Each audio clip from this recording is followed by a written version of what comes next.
Okay, we're on. I'm gonna ruin your house. Jacob's doing lighting. Hello. Welcome to the 13th episode of the second aPODcalypse. We've done something for 13 weeks. That's a lot. With a 1 week At a time? 1 week at a time frequency. just a couple 24 hours. 6 months. 6 months? Um, How much is a baby? 52? No, that's a year. 38 weeks. Like 39 weeks-ish. Once we do this for longer than your baby gestated,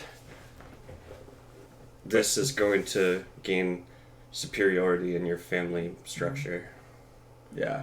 At least on paper, it will be Brian and Patricia, Pod, and then Protathis, John, Yeah. Elmo. What about gaming? Oh, maybe above everything? Yeah, I think above everything. Gamers overall, dude. Gamer. What were you saying earlier? Is it gamer time out here? Oh, we got any gamers in the crowd or something like that? Yeah. That was a good Or one. like gamers in the building? Something like that. We got any gamers in the house? Who am I speaking with today? Who are you? Oh, an intercontinental ballistic missile. Damn. That's pretty cool. What about you? The Hagerna. Oh, hell yeah. What's the Hergurna? I can't even really remember. It's like a precinct in fucking some city, I feel like. It's in Momum, right? Shigek. Oh. No. Yeah? I don't know. Momum. Yeah. I think Momum, but Momum. that's a question for the chat. I feel Jesus. Starting off strong. Jacob's starting off strong. like I like the And Hergurna. lonely, too. Everyone's watching that Taco Bell advertisement. Mm-hmm. Yeah, I think it's like the structure or like the room that's like just in front of where Masonette is. Oh. Like where yeah. the Holy Shreya is. Where like the birds and the rafters and the tusk. I believe so. The greased bird tusk. Mm-hmm. Oh, here we go. We got kelp front. I'm a Skilvendi head on a pole. Hell yeah. Did you notice that in the chapter? Yeah. The fucking mathematic. The thing that got those two mathematicians in a fight. They're trying to figure out how many poles it would take. And then they just get taken out anyway. Yeah. What's up, kelp front? Welcome Hello. to episode 13 in the Metha Mountains. Yep. Bakker. That- It's a doozy. This is a good chapter. It's very good. It's a lot of plot, or at least a lot of action. A lot of action. Yeah, a lot of cool, just fun Nayor and Kellis shenanigans. Yeah. A Kellis and Nayor mess around, if you will. Buddy cop comedy thing. Mm-hmm. Okay, so we also get introduced to Serwa. Yeah. I'm fucked up because of the Aspect Emperor series, because we got Serwa, right? Yeah. And Serway. Yeah. I say Serwa. Serway. I know they're different people. The names just get Oh, true. my panties in a twist. I didn't even think about that. So, Yeah, she's named after her. yeah. Mm-hmm. But I just didn't know that they pronounce it different for the person. Oh, well, it's a different letter at the end. Oh. It's got a A. The Swahili witch has the A on the end. Oh, word. This is not A. Yeah. I don't speak another language. Yeah. But I counted, to my poor recollection, that there are 7 named women characters in the series. As a whole? In the 7 books. One per book. Damn. I thought you were going to say up until like chapter 13 or something. No, so I mean, I didn't scour, but Yeah. I named the ones off the top of my head, at least the major ones. Yeah. Probably missing, I guess, +2. Probably forgotten 2. Yeah. But that still makes it less than 10. Yeah. Do you know them off the top of your head? I wrote it down. Let's bang it out. Let's see. We'll bang. Yeah. Let us bang. Esmnet, Yep. Sareway, Mm-hmm. Maimara, Mm-hmm. Estrella, Mm-hmm. which is she's a skin spy though. So- She's still. Yeah, I guess we don't, the reveal takes a while, so. Yeah. Did I say Serwa, the other one? Swahili witch? No, you didn't say it yet. Thaliopa, Yep. And my girl Splatma Nana Fairy. Yeah. I was waiting for Satma Nana Fairy. Yeah. Yeah. I don't know. I feel like we can ask the homies. Yeah. That's crazy. A little bit. But I was also thinking that the Skin Spies are trans icons. Yeah. Potentially so. I say that jokingly because they're like scary and evil. But there's a lot of redeeming features of the Skin Spies, though. They got a lot of stuff going on. the Skin's pussy. Yeah, the Skin Bussy. Hello, Ring Thing. What's up? And is that a 3D printed Inkuhulonis? Yes. So I stole the picture from the Bakker Reddit. I'm fucked up on the name, but the same person who 3D printed the Synthes 3D printed 2 different versions of the horns of Golgotarath. Oh, damn. Yeah. Well, so that's somebody in the chat. I forget their name. Yeah. So I'm sorry that I don't have the credit immediately on the tip of my tongue. Yeah. But I think that their name on Reddit is unique username. Huh. And it's fucking sick looking. And Yeah, I believe awesome. that I think it's a he because we were talking last group project. The plans are free on like. Oh, really? They're out there for free. That's cool. Thanks, Jeff.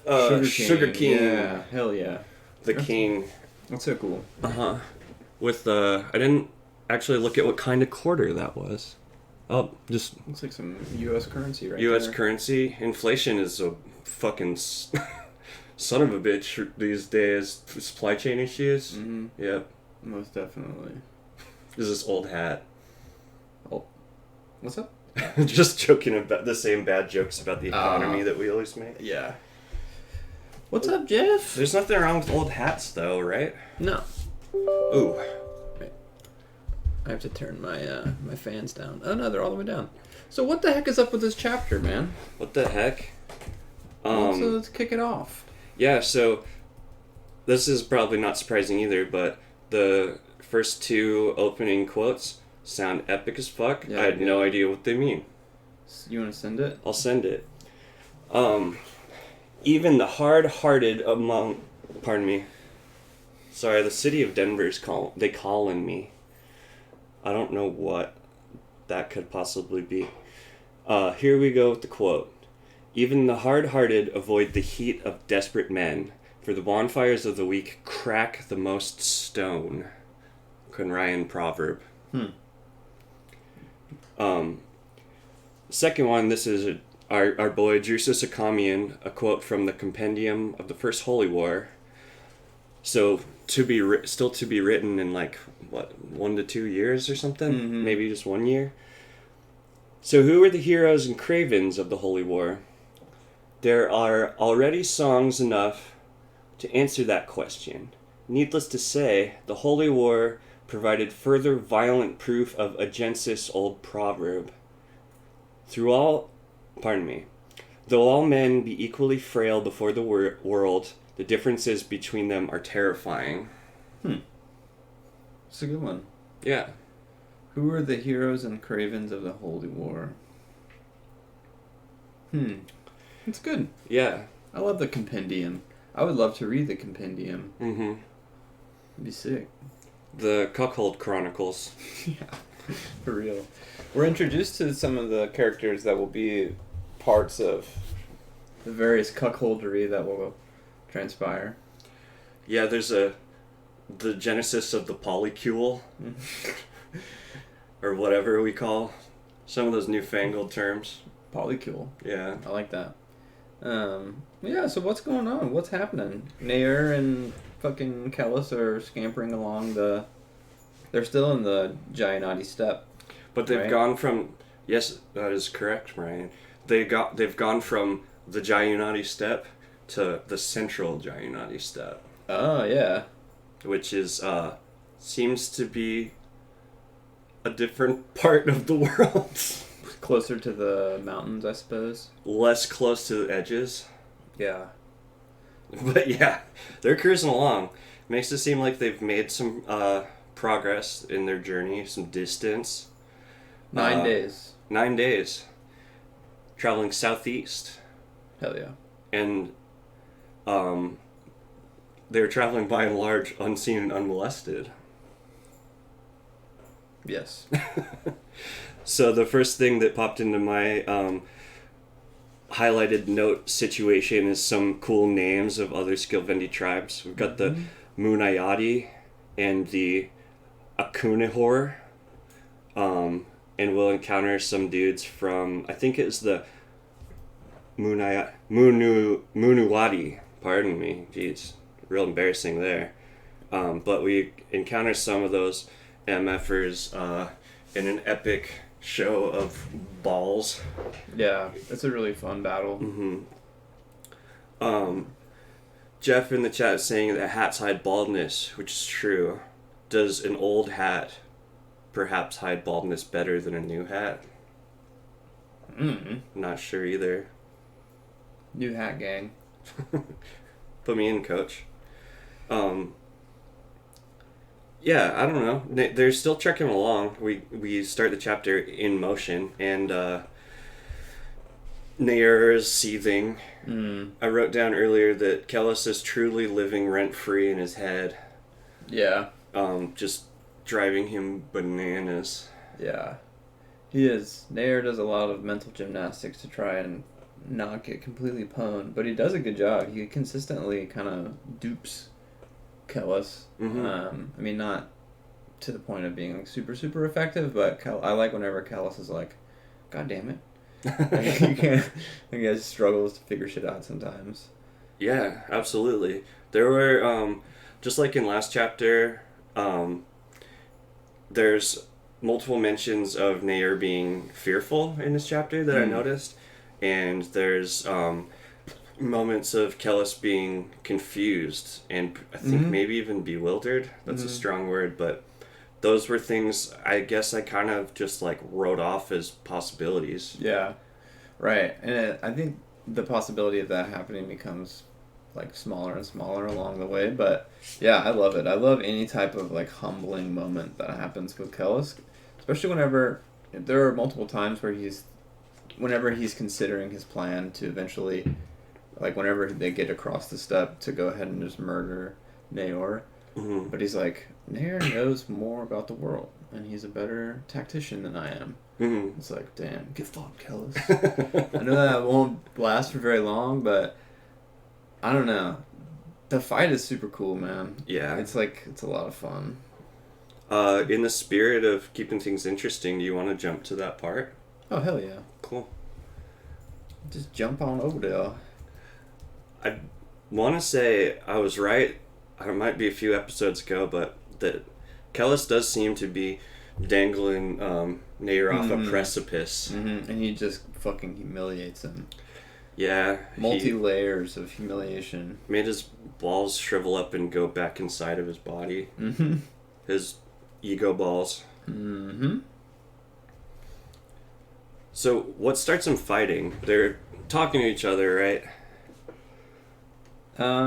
Yes, so they're plodding along and they kind of reach the point, or I think Naor kind of leads him to a certain point and then he's like, okay, time to throw down, basically. And Kellis is like, nah, I don't want to.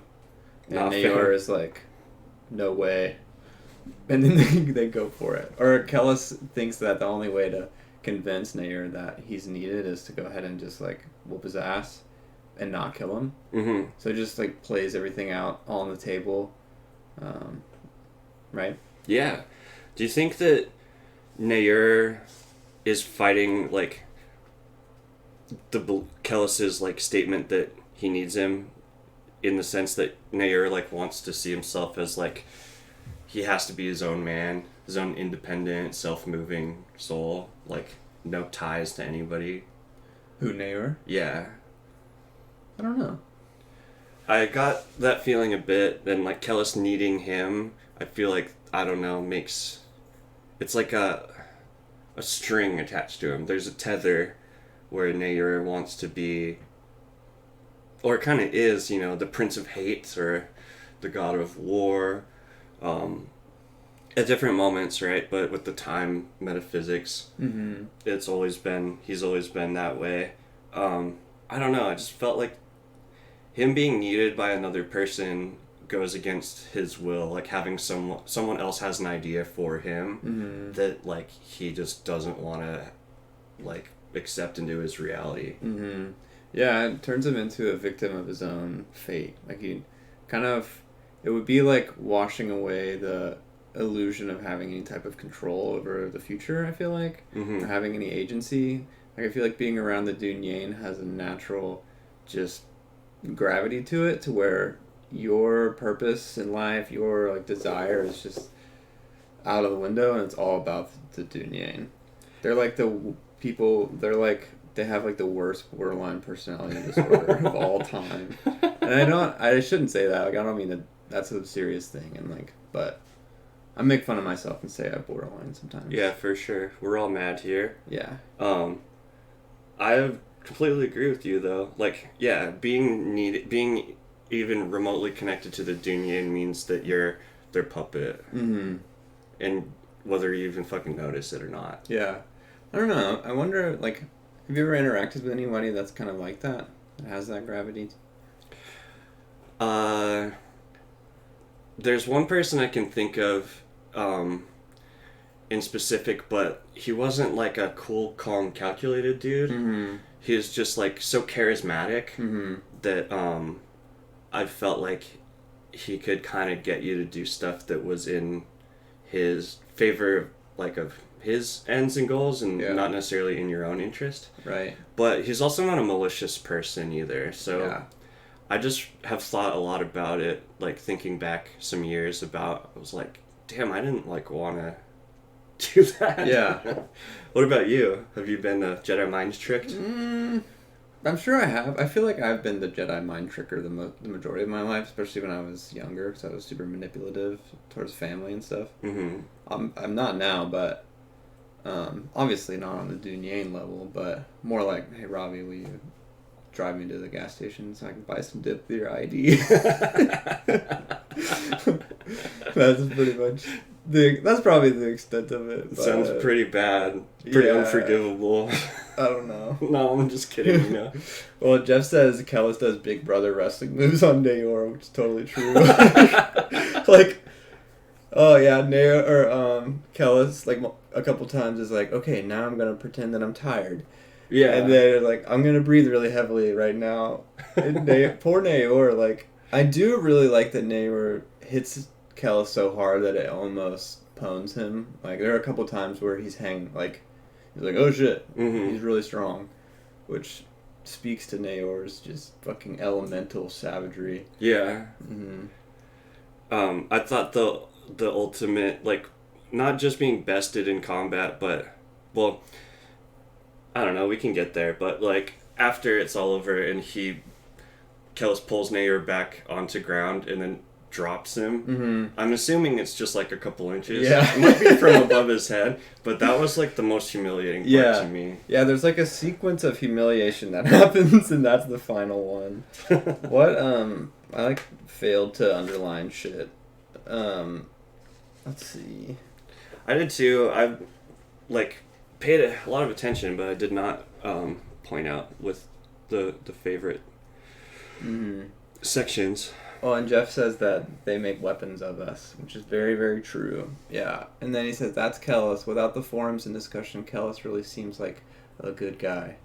Yeah. Yeah, the first time I read this, I kept on trying to figure out how Kellis could be the protagonist. I was like, Jesus Christ, I fucking hate this guy so much. You caught on to him way quicker than I did when I read the books. Really? Yeah. Like, I remember you telling me that you hated him, but that also he seemed like he was bad, which, I mean, those don't have to be mutually exclusive. Yeah. Of course, but you told me within, I don't know, I feel like it was the first few chapters of reading it. I definitely took a lot longer. Yeah. I think I made more excuses for him, which is like, I guess what happens with like manipulative people or psychopathic people, narcissistic people. Yeah. Yeah, definitely. Who knows? Who knows, man? Lewis knows. Yeah, Lewis. Well, Lewis R.I.P. knew. Lewis learned. Brutal lesson. Yeah, they're beefing after I guess they've traveled a long way, and they've been both thinking about killing each other for like at least multiple days on the trip. Yeah. And like you mentioned earlier, Kellis is trying to convince Nair that Kellis actually needs him.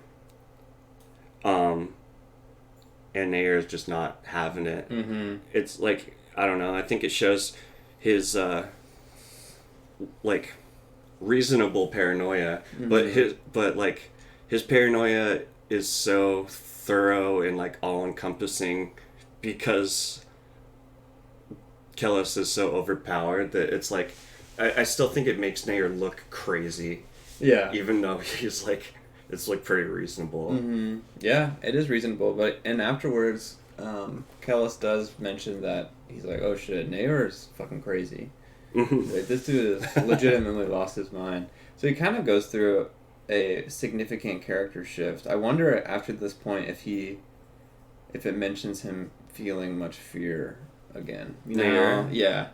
Like just later on, I wonder from this point on what type of emotional experience Nair has aside from just like boiling rage. Yeah. I guess we'll have to pay attention.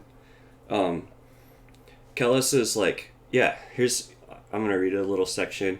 Mm-hmm. Such penetration. Yes. Hatred, but pleated by... Oh, hell yeah. I thought... I was like, pleated. Pleated by an almost preternatural cunning. This is Kellis thinking. Mm-hmm. Nair or Sciotha was dangerous. Why should he suffer his company? Because Nair still knew this world better than he, like you mentioned. Mm-hmm. And more important, he knew war. He was bred into it. Like, the war is the way of the people. Yeah. And Kellis has one of the good italicized thoughts. I have use for him still. If the pilgrim routes to Shima were closed, Kellis had to join the Holy War. He'd spent hours in a probability trance like a fucking nerd, drafting models of war, but couldn't really solve it. He's got some good daddy thoughts that always make me, I might be the only one that thinks of him being like a little daddy's boy with the annoying voice, but yeah. Yeah, I can see that. Kellis seems, I don't know. I mean, he suspects his father, too, of, like, what does he really want me to do? Mm-hmm. Yeah. Because he'd probably... I mean, Kellis is being manipulated by his father to some extent. Yeah. He has to know that. It's like, how do you manipulate from within a manipulation? I don't know. I don't know either. Manipulation. Shouldn't have said that.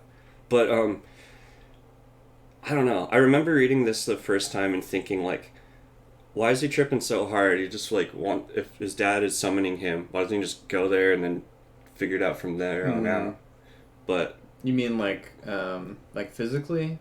Yeah. Why can't he get there? Oh, no, I understand it's complicated, but just, like, why is he worrying about... If he's so dedicated to going to meet his father, I wasn't sure why he would be so worried about what his father might do.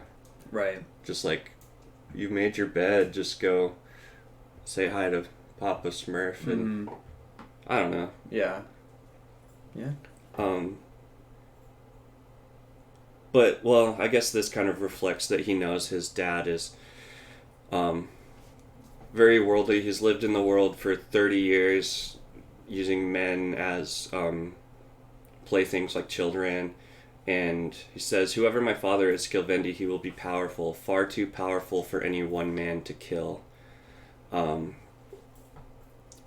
I don't know. I think he's saying shit like that to try to intimidate Nair, too. Well, to, like, make him seem like he needs him, too. Mm-hmm. I think Kellis probably thinks he can, like, karate fight his dad to death. Yeah. His dad might be able to outthink him. Mm-hmm. I don't know. Yeah. A lot of speculation. His dad ain't got no eyes. True. He's got 2 snakes, though. He's got the water. Bring me the water. Ring Thing says, it took him, or first read, I took him as being a good guy. Yeah. Mm-hmm. And then Jeff said it took till, what was that, Thousandfold Thought? Correct. To be like, this mofo is a robot. Yeah. And then Rethink says, maybe just from being trained most of my life through various media, that stories always have a protagonist. Yeah. Yeah. I was like, okay, because I had the same conditioning, so I was looking for the protagonist, and I was like, Kellis is ass. Kel-ass. Kel-ass. The way he murked Lewis just right off the rip really made an impression on me.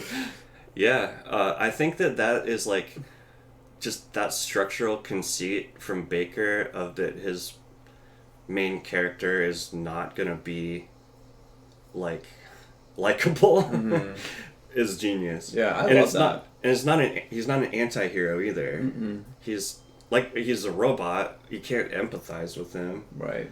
Um, But to some, he legitimately is a hero, and in a lot of ways, he is a hero. He does save.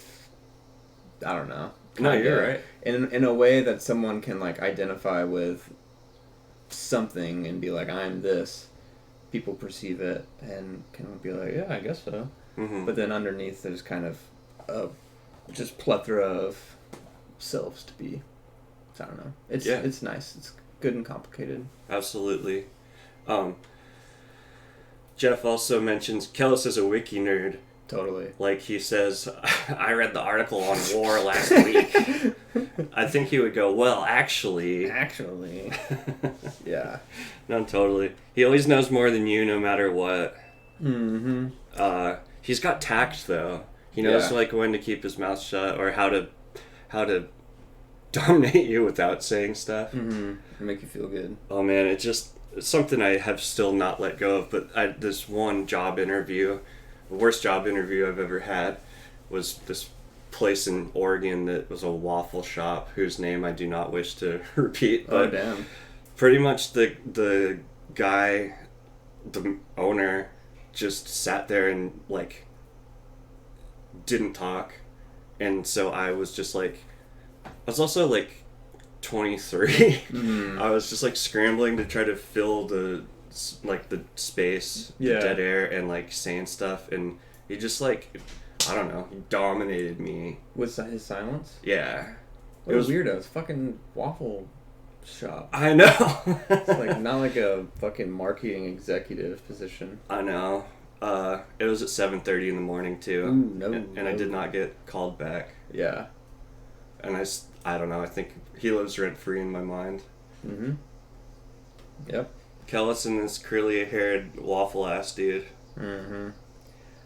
So, after the fight, or actually, after they kind of keep going and they make a plan, or they talk about what their plan is, and Kellis is going to be a prince from Atrothal, and Nair is going to be a reformed Skilvendi. And Nair's like, that's not going to work, but Kellis convinces him. Yeah. Yeah. The chapter ends saying, "This is the way to Momum," he said, and spat across trampled grasses, which I love his spitting. Yeah. I don't know if it's significant or not, but the trampled grasses made me think that like the path was already there. Or maybe it was them Big Brother wrestling. Yeah, maybe so. But I didn't notice that. And this is after Kellis is kind of tells Serwa, whatever, that he's got her back. Right. So he's like already kind of planting the seeds of her being a part of his life or his story. Yeah. I thought that she is the first person in the Holy War that he owned. You can make an argument for Nair, but Nair is too much. I think he's got some moments where he is free. He's a free agent. His insanity really makes him a wild card. Yeah. Yeah. Love a good wild card. And his internalized homophobia makes parts of him completely impenetrable. Let's see. Keltfron said that Kellis is rationalizing that he needs Nair. His mind is being scrambled by Ajokli's influence. Yeah, Yeah. definitely. Yeah, that makes sense. Jeff saying, sir, what about the most innocent person in the series? Ooh. Are you talking about Lilith or? I think maybe. Who do you think is the most innocent person in the series? I mean, fuck. Mymara? Well, at the beginning. Mymara comes to mind, and then also what's our boy's name? The guy. The coffers guy. No. Wait, Sarl. Sarl. Sarl. He's the most innocent. Sarl. I love him. No, why can't I think of his name? The guy in the last series or the Inrao. No. No. Fuck. I'm just gonna guess. He's in love with Serwa. Son to the king of Apathow. Sorwheel? Yeah, Sorwheel. Uh-huh. I think he's pretty innocent. Yeah. Yeah. I think I'm missing what you're talking about, but no, if you're talking about Lilith, Kellis totally owned that dude, but I specifically mean like in the Holy War, in this like downward, whatever, southeast bound mission. Mm-hmm. But R.I.P. Lilith. Mm-hmm. There's some innocence, I guess. It's sort of like who gets exploited the least. Yeah. Who does the least exploiting? Mm-hmm. Also, who is the least manipulative or like self-seeking, self-centered? I feel like. Yeah, I mean, I think you could make an argument for Kellis if he's actually trying to save the spiritual destiny of the entire universe. Yeah, or world. Definitely, you could definitely make that argument. Clearly Casual says bring Craftopia back. That's a game that I used to stream a lot. It's a horrible game. Terrible game. I thought it sounded like a tubed yogurt. Or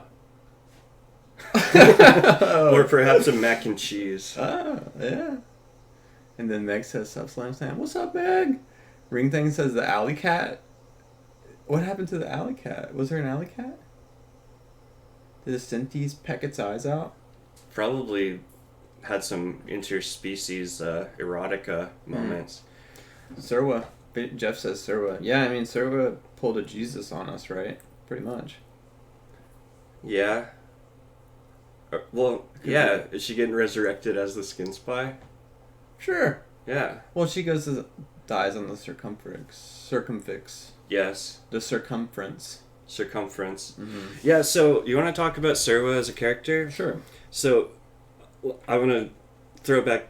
I say that, and then I'm throwing it back to Kellis. Kellis talks about being a prince of nothing, which is, hey, that's the name of the book. That's the name of the book. Oh my god. But he's gonna be the prince of Atropthal, the prince of nothing. He's, it's all a lie. It's the fucking Wizard of Oz type of thing. But earlier in the chapter, when they're going into Serwa's internal dialogue, she mentions herself being nothing. She's like highly concerned with what she is. Mm-hmm. And I mean, because she's been treated as prize or like whatever, someone to be given away, someone to be sold, she has been taught by society that she's nothing and has no agency and freedom, but she's like battling, thinking that she is something. Mm-hmm. And like trying to, I don't know, I'm feeling this like the development of her sense of self is like trying to work its way through a bunch of like torment and stuff like that. Yeah, she's also super young. Like whenever whatever she's talking about, I mean, she's probably like under the age of 16 or something. Yeah, imagine. Probably. I mean, in my mind, I think of her as like 19, 20, 21, but like... Yeah, I mean, I feel like Mymara is like 12 or something weird. Or I'm thinking of the Game of Thrones. In Game of Thrones, the kids are like fucking 12. Yeah. Like, Sansa, I think, is legitimately 13, like, whenever she sees her dad die. But anyway, it's a different book. Yeah, Serwa is... one, growing up as a woman in this world, and she's daughter to kind of a wealthy person, right? I think so. Like a decent status in society. Mm-hmm. She gets sold pretty much off the rip. Yeah. She's so beautiful. So, and then she learns to embrace that beauty and to like use it as like a resource or a way to make it through the world, which is empowering for her.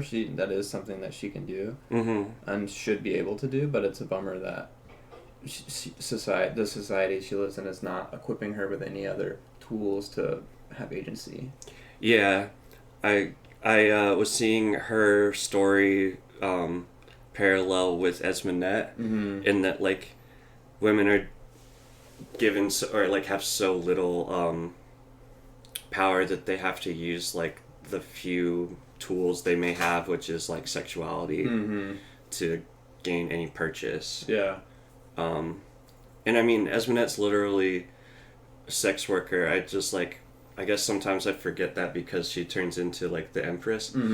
But yeah, like this could easily have her Serwis story could have easily have been just like the same type of childhood or teenage years that Esmonette had. Yeah, for sure. Jeff mentions that Mimara is in her 30s. LOL, I was wrong. Well, she's a baby when this series is happening. True. Except for I thought she was dead. Yeah. Yeah, same. Jeff also says that alley cat or cats are evil, Serwa innocent. She also says that she's burning in hell, which is hilarious, and Kel saw her and waved. Yeah. Does that happen? I think so. That's funny. He's such a dick. I know. Big dick move. Because he tells Proyas, Kels tells Proyas that Serwa is in hell. Oh, yeah. God, dude, that is so fucked up. Yeah. I love that book. I fucking love the Unholy Console. It is degenerate. Yeah, we'll get there in like a few years. The Wathi doll killed an alley cat. Horrible. That kind of is to do the Chekhov's gun that is gonna stab the fuck out of the Scarlet Spires, I think. Yeah. Damn, I forgot about that. R.I.P. Alley Cat. And Jeff says, no offense, I felt bad for her as a dumb, silly girl in a hard world. Oh, yeah, no. Well, you did insult her by telling everyone she's 30, so... Yeah, dude. Practically dead in their world. So what else about her? There's a lot going on. Well, the thing with her and the sexuality being, like, her way of grasping power, she gets sold to some dude... the Patridomos of House Guanum, who seems kind of pimpish. Yeah. Because he's like trying to ply her off on, that's not the right word, but like whatever, like insert her into like the royal structure, like hook up with the emperor. Right. He goes, by the gods, you're worthy of the emperor himself, girl. Tonight. Expect me tonight. I mean, maybe I put the emphasis weird on that, but she finds she finds her worth in her beauty. Yeah. Some of her worth. And she gets really fucked up over the emperor being a pedophile. Quote, he prefers little boys. Well, he's not the emperor though, right? Like, he's like a baron or some shit. Yeah, I guess I wasn't sure. I mean, I didn't think it was Zarias. Like, yeah. So I don't know, or if this was years before and it was his dad or something. I don't know who it is really. I just imagined that some baron type ass dude. Yeah. Sorry, I didn't mean to interrupt you. No, you're right. And I mean, the baron in Dune is the like little boy lover too. But she gets all fucked up about it because her not being worthy to him hurts her sense of self-worth. For several days afterwards, she had despised little boys. I know. Rough. Weird. Yeah. And it's like the victims of a system fighting each other rather than fighting the power. Very true. Fight the powers that be. Why do you think he even said anything if he wasn't sexually attracted to her? He's just fucking with her? It's hard to say. Hard to say. Yeah. It could also just be he could have just said it so we can see how she reacts to it, like, as readers. Yeah. Not clearly sure. No, that makes sense. But Sarahway is like she's like, well, if a guy doesn't want me, then what does she mean? She had to mean something, hadn't she? Some sign, something, anything. Then she has a three-way with the dude's son and his wife. Peristus took her to bed with his wife. This is hilarious. This is a wild paragraph. Gonum Peristus. Yeah, go for it. So Peristus uses her to build up the seed he would plant in his wife's womb. Serwa could feel the woman's hatred as though they shared the bed with a small fire. Which, that's a interesting way to say that. I don't know. Yeah. Just despite... I don't even know if I should say that. I don't know what that word means. Prig? I think it's a dumb man. Oh. Like prick. Well, I think she's spiting the woman. Oh. Like she hates the woman. I think. I'll look up what that means. Because she's like taunting her. She like get taunted. Uses whorish words and deeds. Whorish deeds. And then she stole his seed for herself. Seed stealer. And she becomes pregnant. A prig is a self-righteously moralistic person who behaves as if they are superior to others. So, Yep, you're absolutely right. This is giving me such heavy Handmaid's Tale vibes. I just read the book. I haven't seen the series. But I literally read the book this week, so... it's just like... For anybody that doesn't know, there's commanders, and then their wives. They're the power structure people. And then they have a handmaid who's a concubine... like forced concubine who's fertile because everyone else is infertile. Yeah. And they make it a weird like religious sex ritual to have like the commander pound away at the handmaid while the wife is like there, often like holding the handmaid. Yeah. It's like it's pretty demented. Yeah. I mean, if it's consensual, go for it. But and like there's also a struggle in that book between the women classes, like the wives and the handmaid classes, rather than everyone uniting over the gender thing. Obviously, like things in that world, but in our world are really complicated. So it's not as easy just to cast everything aside. But like the jealousy between like the cum receiver and the like I guess formal wife is present. Whenever he used the phrase as though they shared the bed with a small fire, I thought that was kind of a description of like, you know, it's really cold and you're trying to like, I don't know, get closer to a fire or something, like that the man was a resource to fight over. I don't know. But that was just what I felt whenever I read that. But no matter how much Peristus struck his wife, she just wouldn't stop crying. Horrible. I was like, when I read that, I was like, Jesus Christ. Huh. It says, the ugly little wife had wept, ranted like a madwoman, and just, no matter how many times Peristus struck her, she would not stop.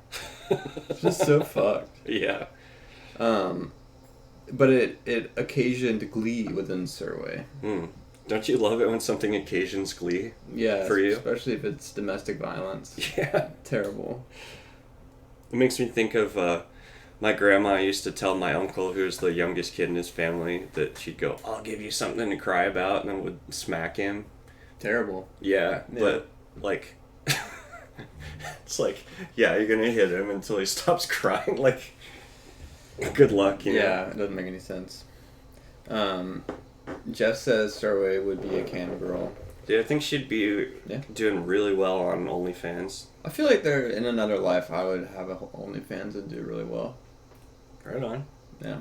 Work from home, you know. Work from home. The millennial dream. I would have to cover this window up. You can really see into it. Oh, sorry, I said millennial instead of Gen Z. I think I'm a millennial. I'm just on the tail end. We could sell tickets for you to look for people to look through the I live window. super close to school, so I probably shouldn't. Oh right. Yeah. Okay. None of that. Cup front says sperm jacking Serwa. Mm-hmm. Yeah, it's Grand Theft Auto, but it's sperm. I like how it says that it made Serwa seem like a fluffer. Ganem Paristus used her to build up the seed that he would plant in his wife's womb. Mm-hmm. So edging him closer. Yeah, but then she stole it. Yeah. Or did he give it away? That's a great question. We're blaming the woman. Pussy's so good at stealing your child. Steals you. But for some reason, I don't know. I don't really understand why. But Serwa is cursed to only have stillborn babies. Mm-hmm. Is there a particular reason why she was cursed? Do we know? I don't know specifically. It turns, if you go back a couple pages, they talk about her learning in her younger life.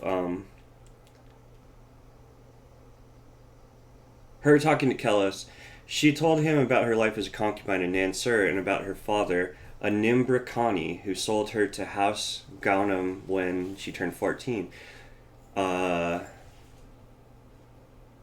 She lied to, the Ganem wife lied to her about her first child, saying that it had been stillborn when Griasa, an old Shigeki slave woman, had watched them strangle it in the kitchen. Blue babies, the old woman had whispered in her ear, her voice cracked by an outrage almost too weary to be spoken. That's all you'll ever bear, child. This, Serwa explained to Kellis, became the morbid joke shared by all members of the household, especially among those concubines or slaves proper fortunate enough to be visited by their masters. We bear them blue babies, blue like the priests of Jukan. So what I get is that since she's not like the real, quote-unquote real woman, whether she has a miscarriage or they've killed the baby after the fact, that they're all turning blue. Yeah, that makes sense. Yeah, and Chad is reiterating that. It's brutal. Yeah. It does smack of a curse. It made me think a lot of in the Game of Thrones books, Song of Ice and Fire books. The witch Maggie the Frog gives the prophecy to Cersei and her friend. Oh, that's what a great series, dude. Solid series. George R. R. Martin said he's still working on Winds of Winter. Dope. So is that the last book? No. Wait, is it the next book though? It's the next book. It's supposed to be the 6 out of 7. Damn, that's awesome. And it's taken him. How old is he? He's like getting to the point where people are worried that he's gonna die before he finishes the series. That's such a bummer. Yeah, let's see. That's some Frank Herbert shit. Yeah. Although was there a grand plan for Dune? Or was Frank Herbert just kind of YOLOing? George is 73, but he's still got time. Yeah. I mean, you can do a lot of shit when you're 73. Yeah, and he's still. I think he works on a ton of shit. It's just I don't know why he's still fucking not writing. Hasn't written this book. Hey, take as much time as you want. I say. Yeah. If he's listening. Which he might be. Here we go, George. Yeah, I mean, dude, I want to read it so bad. I'd love, because, I don't know. There's a lot of good media on YouTube, though, that is about analyzing, the 12 years or whatever since the Dance of Dragons book came out. There's been just all the time in the world to hypothesize about what's going to happen next. Yeah. So I watch shit like that all the time. But, right. Jeff says it'll never come out. Yeah, I think that that's possible. I think people are more and more thinking that. Yeah, that's how I feel. But Frank had a plan he had notes for Dune Book 7, and he died really young. Comparatively young, 64 or something. Yeah. He just got real sick right after his wife died, a year or 2 years after his wife died. Yeah. And Aww. I'm getting this from the book Dreamer of Dune, which was written by Brian Herbert. It's Brian Herbert's recounting of his dad's life, which I guess is called a biography. They call it a biography. Yeah. But the controversial thing is Brian said that he found all of Frank's notes and he finished the story, the Dune story, according to what his dad was going towards, but most fans think that his sequels are subpar. Huh. And it's like the Mormon church. It's like, homeboy found the whatever the Jesus is like pro epilogue or something. Yeah. It was like, oh, but I wrote it down. It's all good. Uh-huh. You don't have to read the actual thing. Right?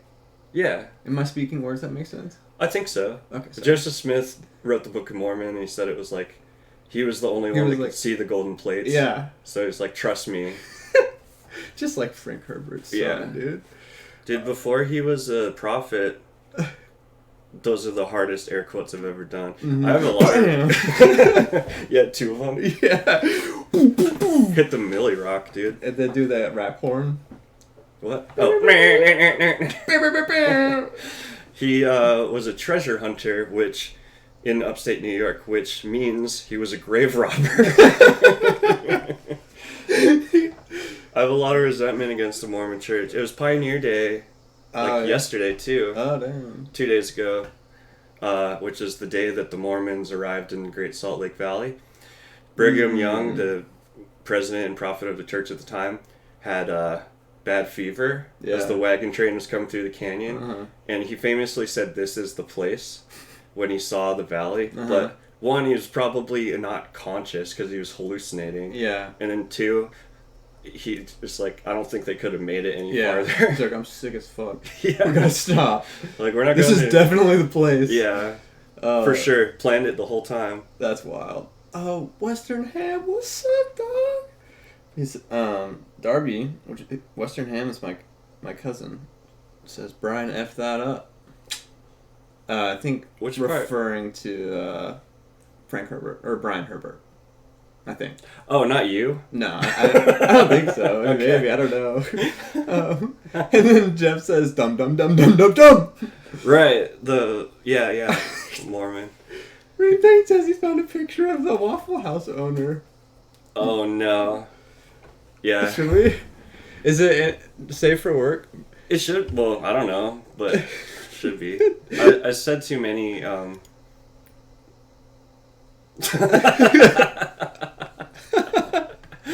Okay, where I thought you actually found the motherfucker. Let's see if. Hell yeah, dude. And Darby said, Brigham Young, my 30 wives are gonna love this desolate wasteland. Nothing hotter. I'm super sick. Nothing makes you want to steal cum more than desolate wasteland. That's right, dude. Sorry for questioning the safe for workness ring thing. I just assume anything someone sends me is gonna be like a cock and balls, because that's what I would do to my friends. Yeah. It's good to make sure. That's not a cock and balls. Oh, yeah. I thought you meant it's good to occasionally send a cock and balls. Yeah, I mean, to friends and family that are interested in that. Friends and family. Oh, what a delight to have the Western Ham in the chat. That's great. Yeah, and everybody. What was I? Some random thing. Some movie I was looking up today was actually, in a roundabout turn of events here, was produced by the Mormon Church. Oh, it was movie you watched? No. Oh. I don't know what fucking rabbit hole I went down, but there was this canyon and cave in southern Utah called Nutty Putty Caves. And then this dude got stuck in it and they couldn't pull him out and he died. Well, he had a heart attack. Okay. And maybe kind of like Croyus, he was hanging upside down by his waist. And For real? Yeah, in this. Oh, fuck. It was like a tunnel cave, like a rabbit hole. Yeah. And the weight of him hanging upside down like made his heart have a heart attack, and then he died. And they couldn't get his body out, so they just filled it all up with cement and closed the cave permanently and made him a little memorial. They couldn't get him out? Couldn't get the body out. It was more dangerous to retrieve it. Oh, wow. Yeah, so he ruined it for us.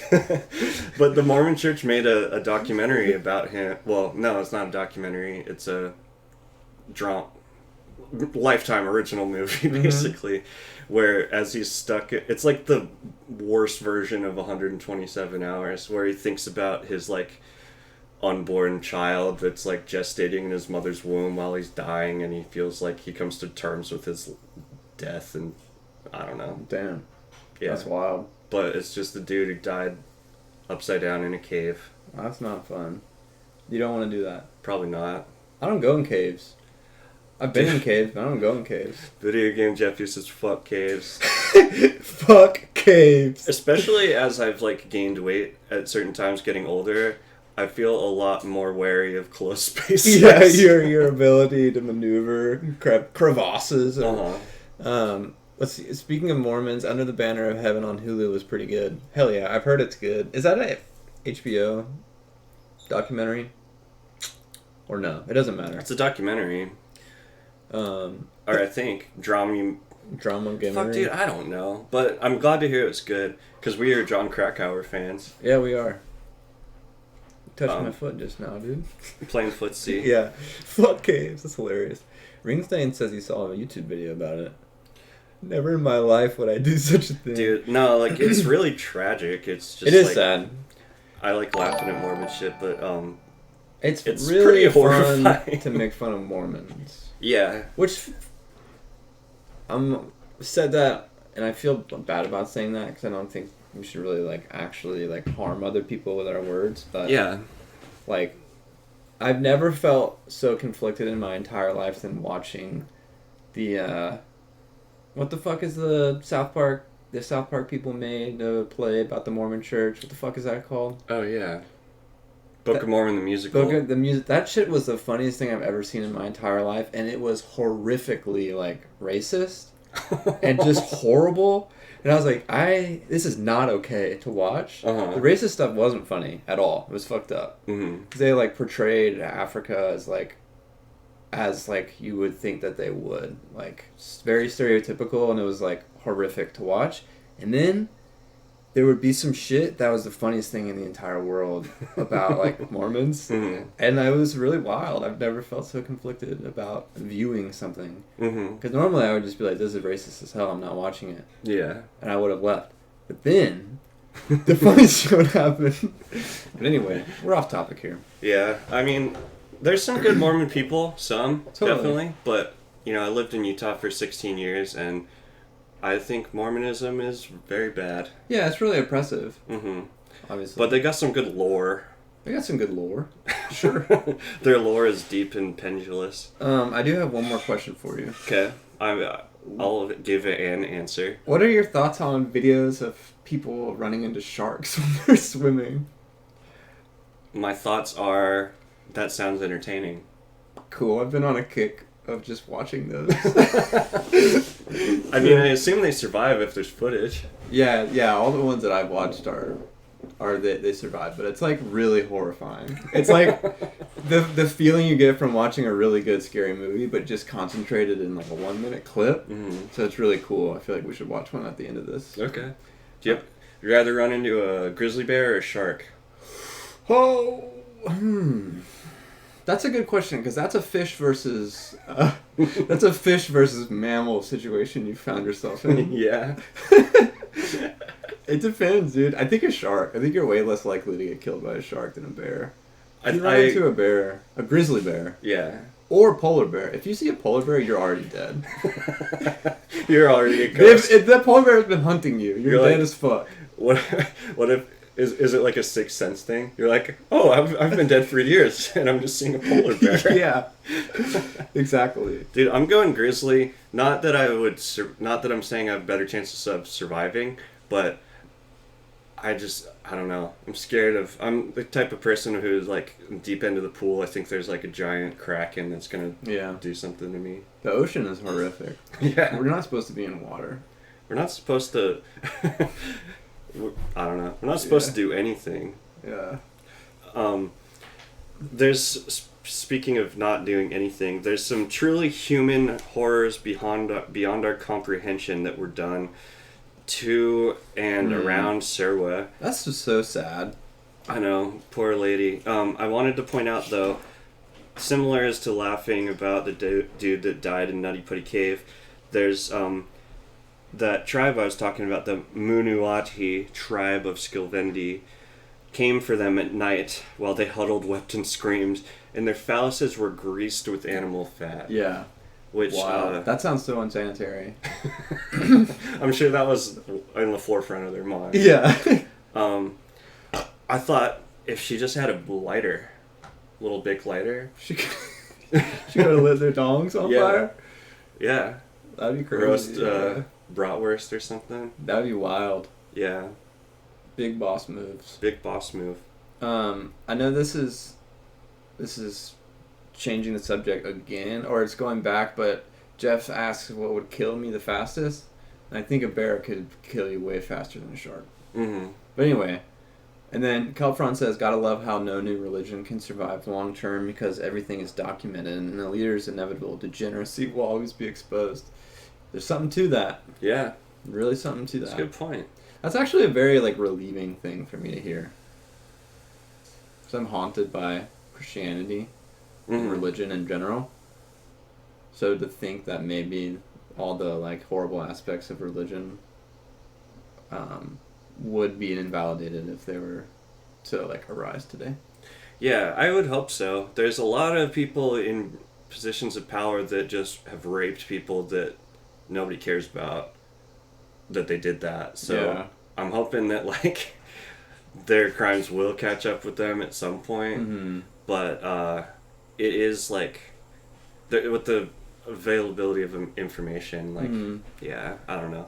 Keith Raniere, who is the head of the Nexium cult, which you may not have heard about, but he was outed as a fraud very easily. It took a long time, but it was pretty easy to verify that I don't know, he had a picture in a yearbook and he said he graduated college in third grade, and it was right. No, here's your sophomore yearbook picture. Yeah.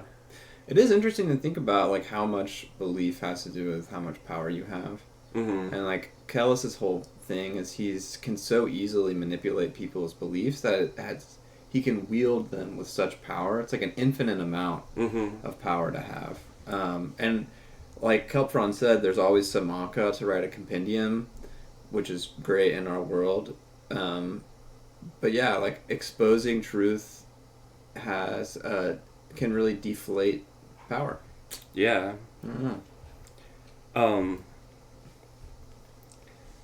Since we're talking about Akka, I was wondering, do you want to jump to back towards the beginning of the chapter? Yeah, let me say another thing about the Surway piece though, because she burns the shit down. One night she burns a shrine down, and it says, the villa burned and almost all the Guanum wives and their ugly Guanum children were put to the sword. Dude, she's so buck wild. Barastas's wife, the younger concubines, and the more beautiful female slaves were herded through the gates. Surway screamed like the others and wailed for her burning home, the home she had hated. So just to segue into that's how and then they get caught by some Skilvendi. Right, so... Maybe you already said that, I don't know. No, I don't think so. We're doing the time miss around. What do they call a movie when they... Non-linear timeline. I like it. The non-linear timeline episode, where it's back to Nair and Kellis, just guys being dudes on the trackless steppe. Nair and Kellis run into some other guys. Well, actually, if you want to go right before, they're chatting. And there's a little bit of cool no-god references. They're talking about the tusk. Kellis is not totally sure if this is stuff that Kellis already knows and he's playing dumb to glean knowledge or not, but he is talking to Nair and he says, "You and the Phantom seek to destroy the tusk. What is the tusk?" Oh, yeah. This is another aside, I'm already derailing us, but I thought about, what's the oldest relic in Christianity that is verified? bona fide.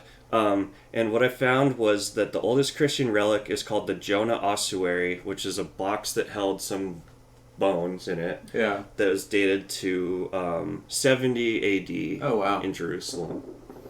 There's still like, it says it's supposed to say the word Jonah on the front, so I don't know. It's not totally clear what it was for, or who, besides holding bones, or who was in it. Yeah. Like, I don't know if I don't know if a Jonah is in there, but That's pretty cool though. they dated it to be 70. The year 70. It's a long time ago. The tusk, though, is what, like fucking 4,000 years old? Yeah, that's old as hell. Yeah. It's like all the like Buddhism is 2,600 years old. Mm-hmm. So that's way older.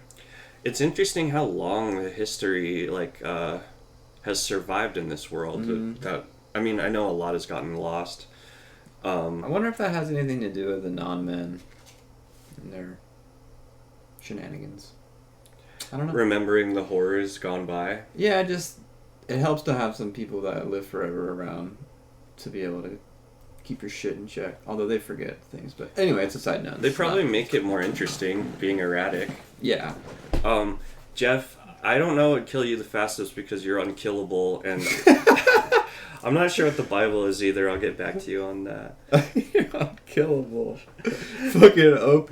But the tusk is the first scripture of man. Yes. Nair said, there's a couple cool, just nice flourishes of Bakker's writing,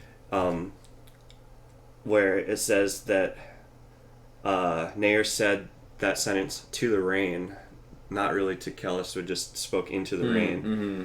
There was a time before the birth of Lokung, which I think is another name for the god of death or the no god, like a Skilvendi word. But anyway, there was a time before the birth of Lokung when the people were bound by the tusk. It's interesting. Kellis says, your god was born? Nair goes, yes, a long time ago. It was our god who laid waste to the northern lands and who gave them to the Shrank. And then he, Nair's watching Kellis just like scrutinize his face, and he thinks, what do you see? Ah, ooh. Ooh. Get some shiz? I did. I got a little shiz on that. I didn't pick that up at all. And then, again, like, our pages aren't the same, but he does think, what do you see another time, too. Oh, really? Yeah, just about a page later. Oh, damn.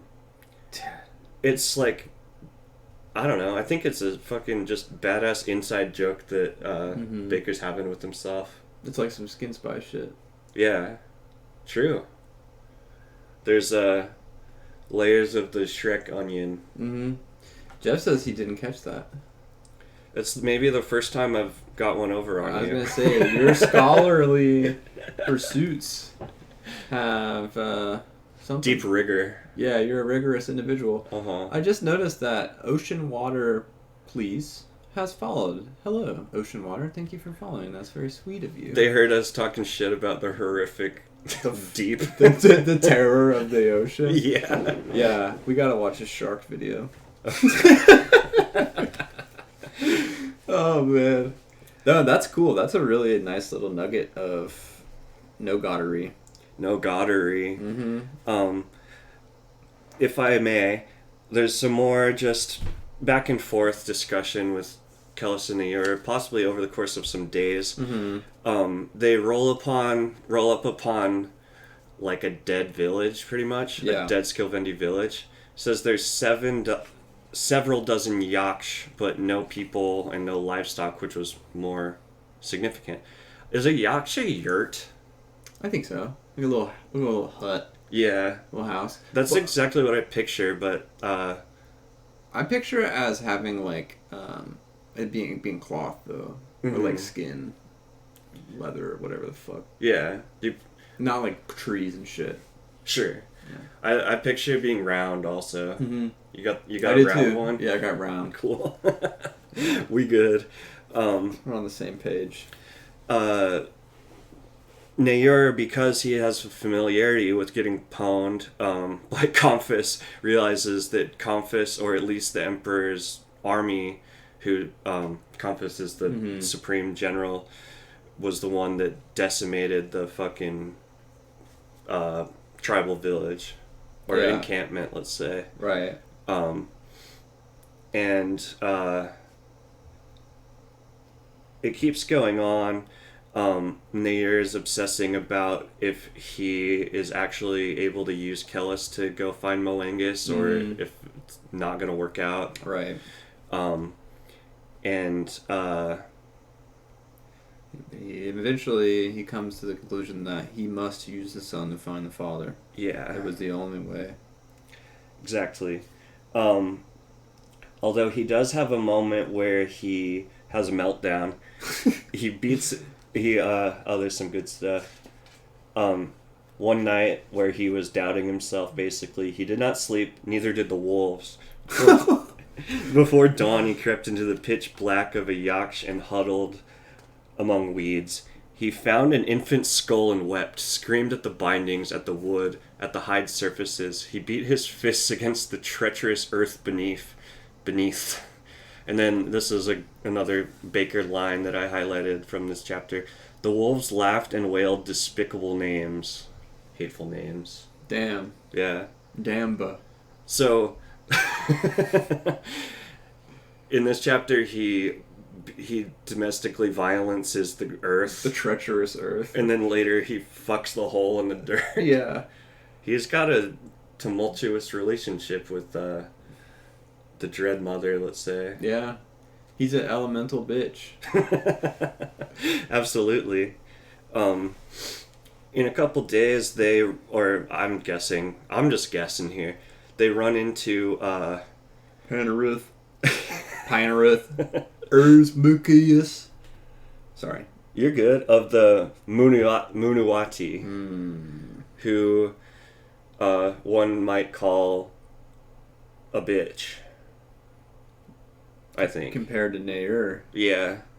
Of the Utamut. He tries to spit, not knowing that Nair owns spitting. Yeah. No one can spit like him. That's his thing, yeah. And he's like pushing up against him. He's like, you let your slave have like weapons? Mm-hmm. And Nair's playing it off. He's like, yeah. Desperate times. Desperate times. The steppe has grown desperate, which desperate was mentioned in one of the first, the opening quotes. And it says it about 3 or 4 more times about the desperate steppe, or like, desperate times, like you said, the desperation in the air, which I don't really know why it's more desperate now. I guess they're kind of under attack.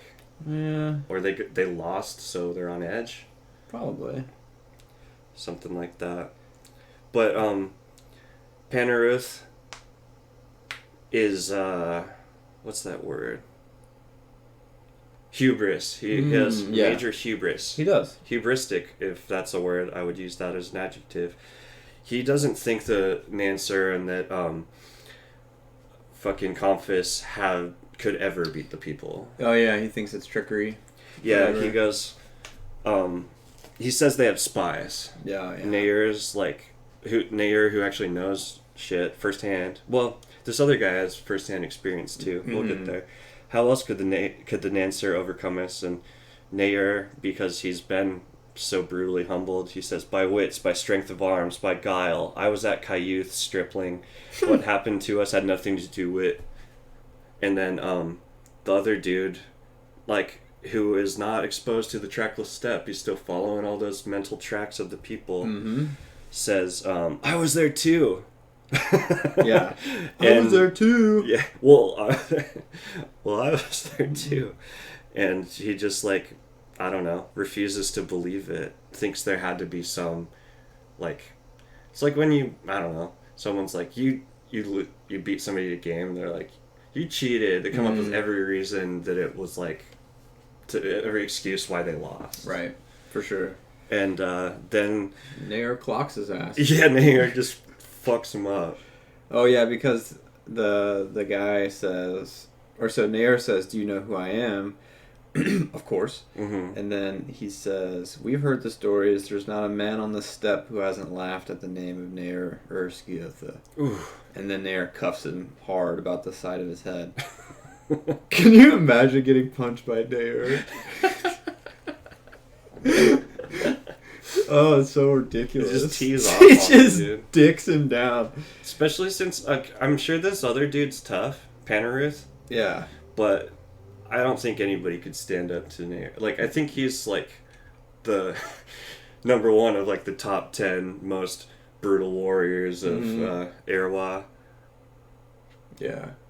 Kellis doesn't count because he's uses the metagnosis and other he's stuff. A cheater. He cheated. And then there's a cool battle. Yeah, video game Jeff says that it's desperate because the people no longer trust each other. Oh, yeah, for sure. Yeah, and I think you could argue that Nair kind of incited that when he assassinated his father with the help of an outsider. Yeah. I don't know. Sowed the seeds. Right. Yeah, Nair is quite the troublemaker. Mm-hmm. The gay troublemaker. Kelfron's got another banger line. I love to watch with an air of scarcely bridled banditry. Oh, hell yeah. Yeah, let's see. Scarcely bridled banditry. There's some good violent descriptions. Yeah, there's good violence. Let's see. They have a moment, Nair and Kellis have a moment where their eyes lock, a total action movie scene. I love it. In a minute, oh yeah. If you have anything highlighted, go for it. Are you talking about whenever Nair looks at Kellis in the face to tell him it's on? Yeah, it's on. Yeah. Once again, it's on. Like before he hits him, and then pops off, and then he kills the guy, and then Kellis says the rest come or whatever, like his other homies are coming. Mm-hmm. And then the Dunyain vanishes, swallowed by the shadowy gaps between riders. Nair glimpses flashes of steel, so Kellis is going ham off in the corner. They're split up. And then 3 horses are charging Nair, but they falter mid-gallop, kicked air, and then careered into the turf. Nair leapt, glimpsed roiling torsos and crushed men. Let's see, what does he do? Oh, yeah. He gets hit with an arrow. Or, no. And arrows start coming pretty close, and they almost hit him. Mm-hmm. Other people are charging him. Let's see. He's got a shield. He's running with it. Arrows popping in and out of the shield. Some good stuff. What else happens? He's chasing down a dude on horseback. Nair leapt, crying savagely, driving his sword into the hairy smear of the man's armpit. The Munuati grunted and fell forward, hugging himself. Seizing his matted hair, Nair yanked him from the saddle. The other mounted bowman pounded toward him, his sword now drawn. Nair, kind of like Legolas is up onto the horse. Yeah. Imagine being that horse. The horse is probably not really down with everything. Damn, he heavy. And Nair gets up on there, and then he headbutts a dude in the face. On horseback. Into a dude with the helmet on. What a fucking psycho. He just goes sicko mode on him. And he headbutts him in once. His helmet falls off, it seems. He headbutts him again and felt the nose crack beneath his forehead. The Munuati pulled his knife clear. Nair caught his wrist, which is another badass action move. Hissing breath, hard eyes, and clenched teeth. The creak of leather and armor. I'm stronger, Nair grated, butting the man's face again. No fear in the man's eyes, only stubborn hate. Stronger! And basically caves in the homie's face. Yeah. It is pretty wild that the Skelvendi are so buck wild that he has no fear in his eyes. He's just getting nailed in the face. Yeah. And he's just relying on hatred. They're built different. They're definitely built different. There's a couple things.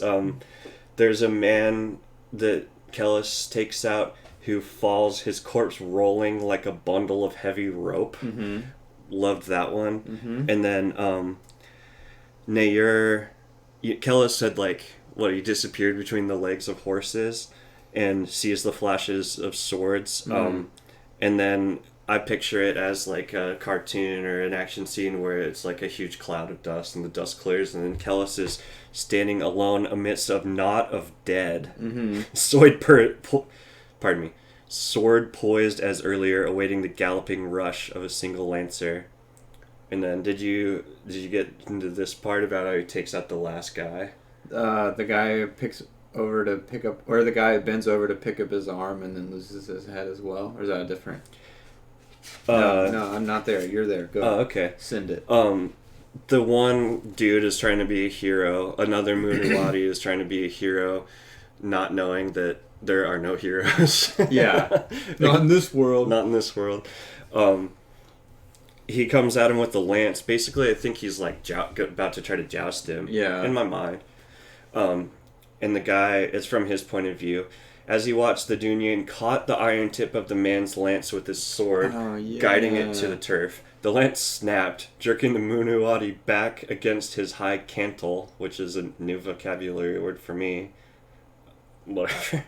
And the Dunyan leapt, impossibly throwing a sandaled foot over the horse's head and kicking the rider square in the face.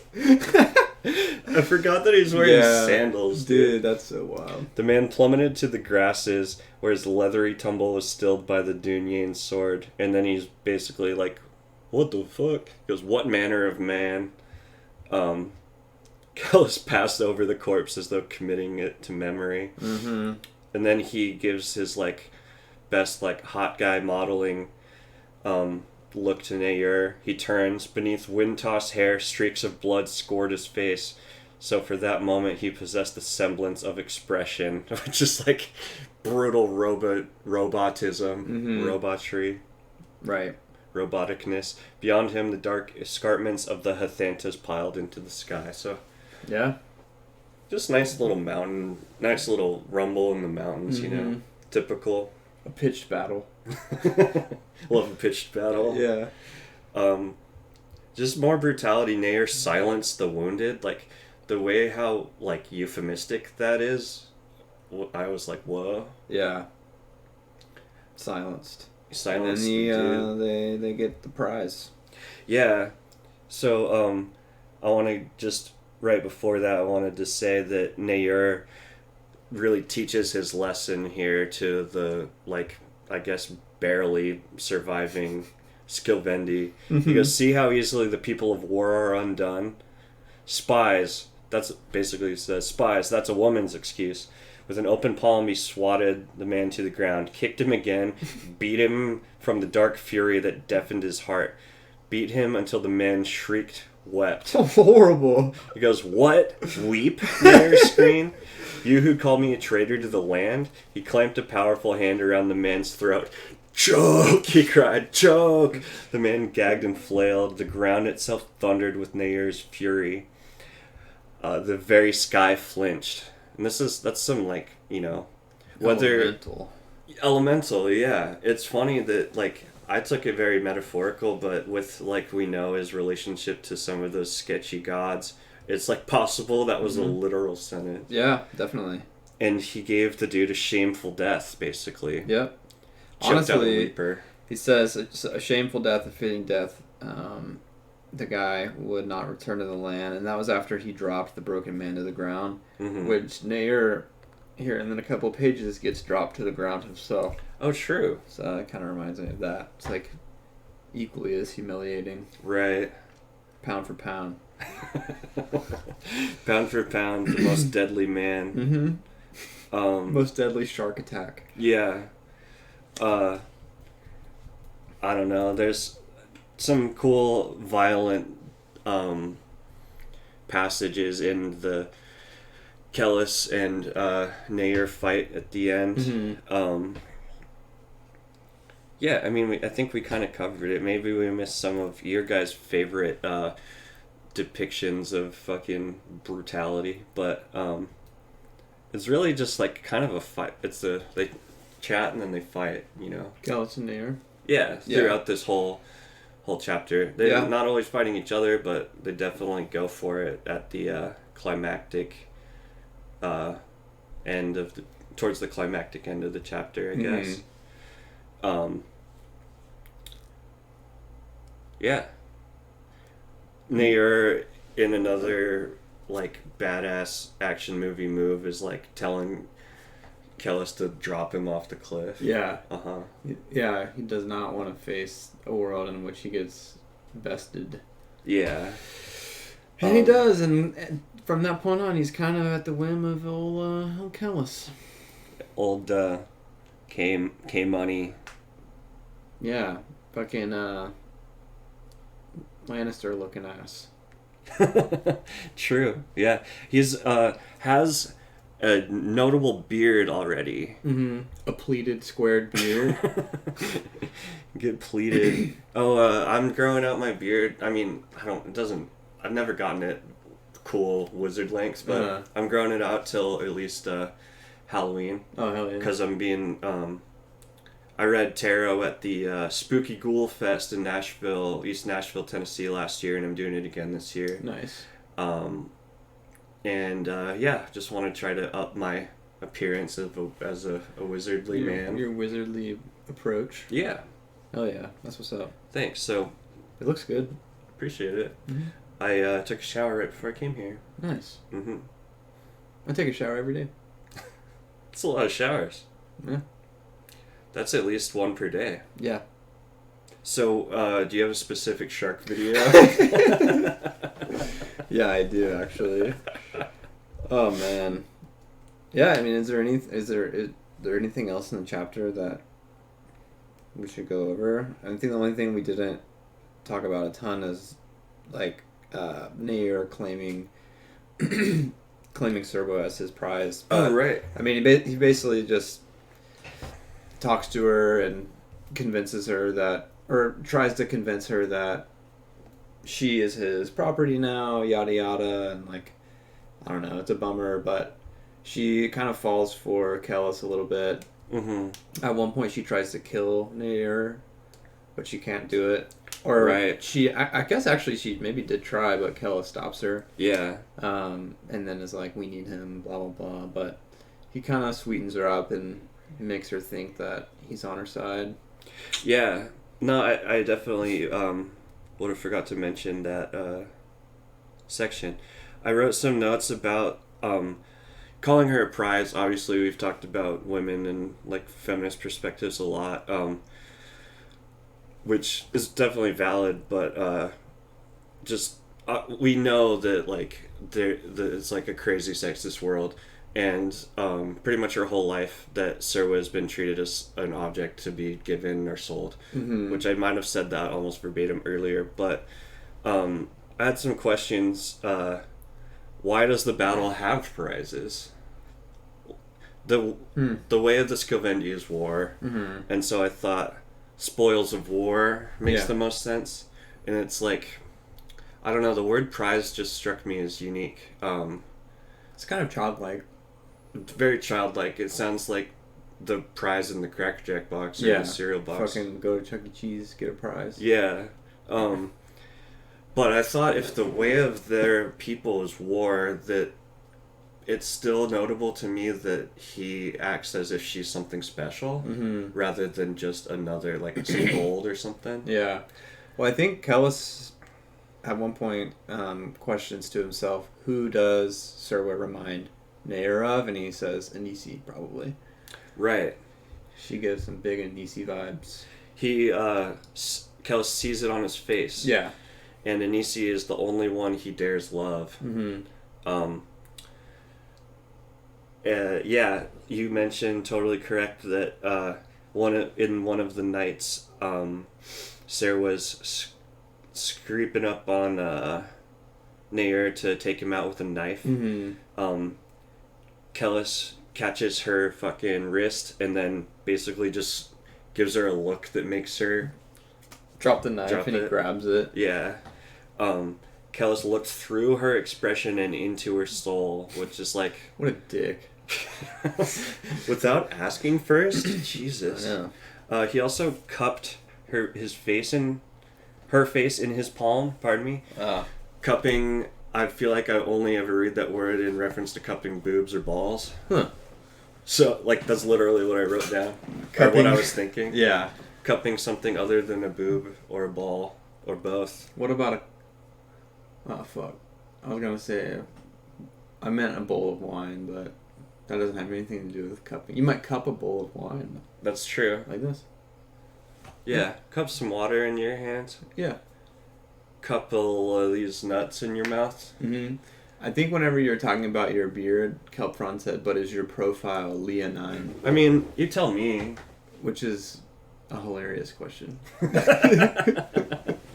I mean, I'd like to think maybe I am a majestic lion, but... You're majestic. Thanks.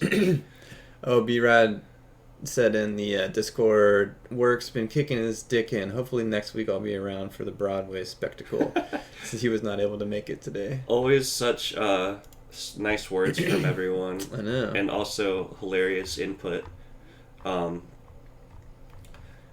Yeah, I don't know. Tell us what you enjoy cupping. I'm looking for this shark video. Fuck that subscribe button like it's a hole in the dirt. I'm just saying. Stay away from the ocean because it's full of creatures that will kill you. Darkness and terrors. What did she say? I don't know. Like the night is unimaginable. Oh. The ocean's dark and full of terrors. Yeah. Prices and great deals mean Oh, more. sorry. They can hear that ad. I don't approve of. Do you want to watch this? Yeah, I want to see this. Okay. It'll be great for the audio episode. Yeah. The audio version of the episode. No, I'm trying to see. All right. So these people don't get their limbs eaten off. No. Okay. No. Will you Are put the headphones on? Sure. All right, everybody. You ready for this shit? How's the audio? I hear it. Okay. This fucking idiot. Ooh. It's good sound effects there. Mm-hmm.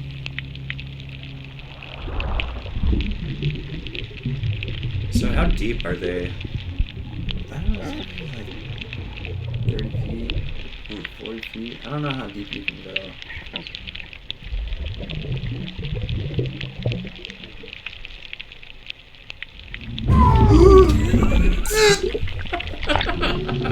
No!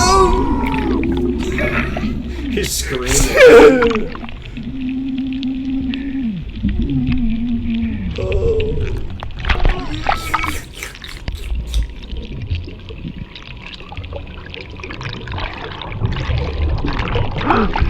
White! What? So pretty white! I'm so, like... Bro, you're not safe yet. I know! Like, that thing is legitimately trying, like, wants to eat his Like ass. my uncle for it. It nearly ate me. Are they speaking Afrikaans? I don't know. It's in South Africa. I don't think they're speaking Afrikaans. Just rhetorical question. Oh, yes, Meg. That's what I sent to Coco. Our friend Coco is, like, really afraid of the ocean and water. Mhm. So I sent him that video. And it made him scream. The audio, like, I feel like there's added sound effects on it to make it extra dramatic. Really? Yeah. At Yeah. least in the headphones it sounded kind of like some jump scare, like when it, I don't know. Yeah. I could be wrong. But ultra effective, whether or not the video is edited or if the shark was just good at jump scares. It's some good horror. It's truly horrific. Yeah. But yeah, that's a shark video. Shark video.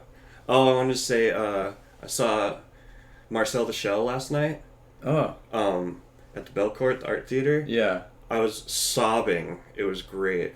Oh, really? Yeah, it was heartwarming and painful and beautiful. And then we decided to watch Nope instead of Leaving. We double featured it. Oh, yeah. Hell yeah. And I would give it 7. A 7. I think I liked it more than you and our other friend Sam, who can kickflip. Yeah. But if you think about it too hard, it starts getting weird. Yeah. Yeah, I gave it a low 6. A sickly 6. Sickly 6. Yeah. But I guess we can wrap up.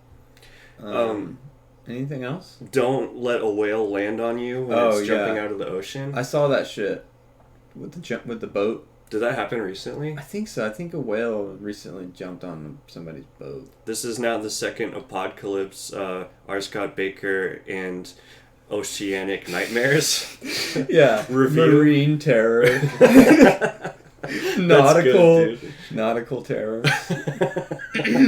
Yeah. We'll all be at the bottom of the ocean one day. True. And on that Change note, to our sins. on that terrible disappointment, we'll see you next week. Truth shines. Love y'all. Thanks for hanging.